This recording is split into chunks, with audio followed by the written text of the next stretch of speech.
First of all, thank you for your interest in electrochemical processing R&D research opportunities sponsored by the Office of Nuclear Energy under the Fuel Cycle R&D program.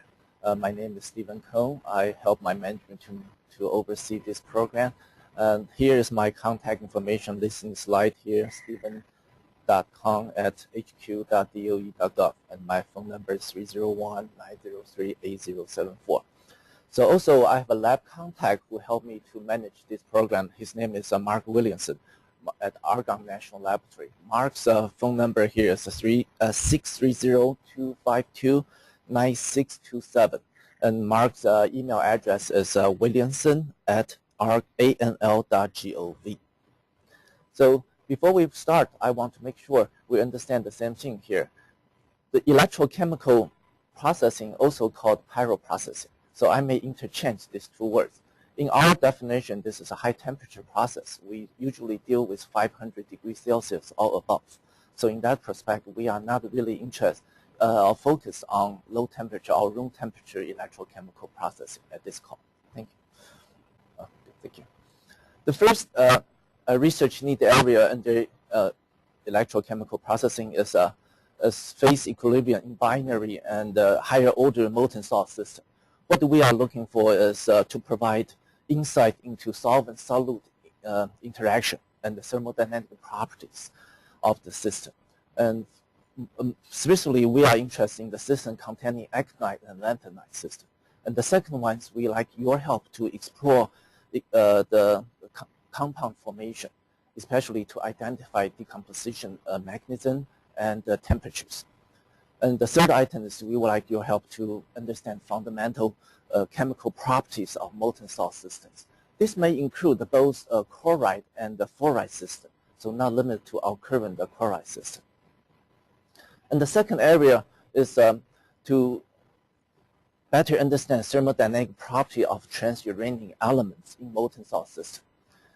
Our objective is to facilitate or enhance our the predictive model and the separation process. Two areas of our interest, first including electrochemical properties, activities, and activity coefficients of transuranic halide and in the molten salt system. The second areas we like to focus is the range of the study. The temperature we like to cover is about 500 degrees to 650. That's 500 to 650 degrees Celsius. Then the other one is our concentration of the elements about 15 weight%. That's 15 weight%. Example given here are the product for UPU co-deposition study and also the Neptunium-uranium step measurement. The third area, and the most important in my mind, is innovative process. This is more like, just like Patricia mentioned earlier from her presentation, this is out-of-box thinking. So we like your help to develop alternative molten salt-based separation method, which can help us to significantly reduce the process complexity. In this case, if we simplify the process, we can actually lead to the second bullet list here is potential cost reduction. And then the third item is reduce the non-proliferation risk. And the fourth item is minimize the waste generation. Actually, if we reduce the complexity and reduce the waste generation, we can lead to cost reduction already. Another cost reduction is to identify alternative materials or the chemicals. So they can also help us to reduce the technology cost. So in the slide, I also give a couple of examples. You can look into that. And these three areas are our current focus area. So I would encourage you to consider submit proposal in these areas. And then, again, thank you for your attention and for your interest in electrochemical processing. Please feel free to contact myself or Mark Williamson directly if you have any further questions. Thank you. Over the next few minutes, we'll take questions for Stephen. And if you do need to contact Stephen or Mark Williamson about specific technical questions, you can find their information at neup.gov underneath the R&D tab.